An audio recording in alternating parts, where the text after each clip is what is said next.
मोड आलेल्या हिरव्या मुगांपासून असे छान खमंग खुसखुशीत व चविष्ट वडे बघतोय. संध्याकाळच्या चहासोबत खूप मस्त लागतात. तळलेले असून सुद्धा खूप जास्त तेल शोषून घेत नाहीत. चवीला एक नंबर. त्यासाठी मी इथे 2 वाटी मोड आलेले मूग घेतले आहेत.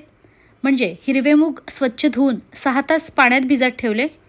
6 तासानंतर मग पुन्हा धुवून चाळणीत काढून ठेवले. 7-8 तासानंतर मुगांना असे छान मोड आले. मिक्सरच्या छोट्या भांड्यात घेऊया. 5-6 लसूण पाकळ्या, 4 हिरव्या मिरच्या. मिरचीचं प्रमाण तुमच्या आवडीनुसार कमी जास्त करू शकता. त्यानंतर पाव चमचा जिरे, पाव चमचा ओवा आणि 1.5 चमचा धणे. पाणी न घालता मिक्सरला हे असं जरा जाडसर वाटून घेतलं आहे.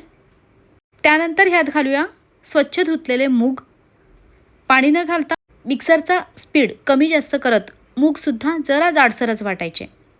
मुगाची एकदम बारीक पेस्ट केली तर खायला तितकी मजा येत नाही.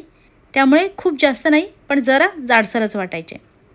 आणखी यात घालूया 1 बारीक चिरलेला कांदा, बारीक चिरलेली कोथिंबीर, 2 चिमूटभर हिंग आणि बाइंडिंगसाठी बेसन घालूया.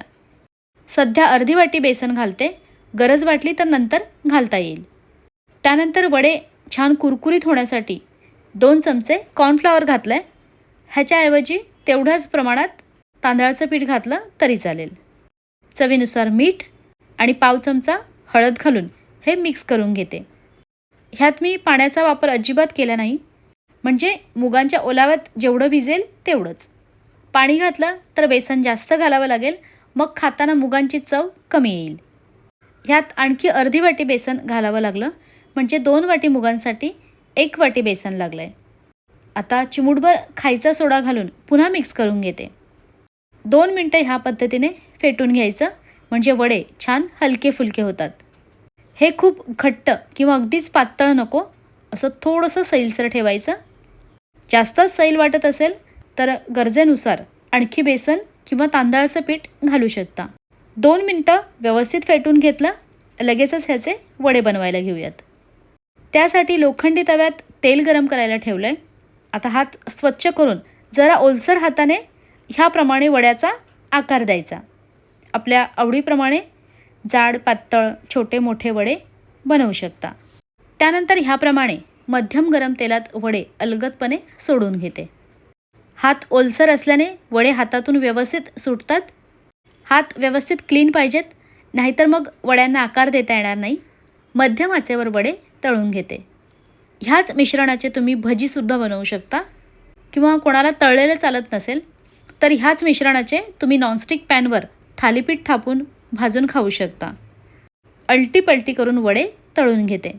जर कोणाला कुरकुरीत खायला आवडत असेल तर त्यांनी वडे जरा पातळसर थापा. असे मध्यम जाडीचे बनवले तर छान खुसखुशीत होतात. महत्त्वाचं बघा, वड्याला आकार देण्यासाठी तुम्ही जर पीठ खूप जास्त घट्ट ठेवलं तर वडे आतून नीट शिजत नाही. खाताना कोरडं कोरडं वाटेल. त्यामुळे मिश्रण हलकंसं सैलसर ठेवा. वाटल्यास वडे नाही जमले तर भजी बनवून खा. चव सेमच लागते. दोन्ही बाजूंनी खमंग तळले की वडे तेलातून काढून घेते. हे बघा, असे पातळ वडे पण थापता येतात. मिश्रण फेटून घेतलं आहे, चिमूटभर खायचा सोडा घातला आहे. त्यामुळे वडे मस्त फुगतात. खूप जास्त तेल शोषून घेत नाही. हे वडे गरमागरम खाल्ले तर वरून जरा कुरकुरीत आणि आतून छान जाळीदार होतात. मोड आलेले मूग म्हणजे पौष्टिक तर आहेतच, पण फक्त भिजवलेले मूग असतील तरी चालतील. चवीला एकदम भारी. नक्की बनवून बघा. आवडल्यास लाईक आणि शेअरसुद्धा करा.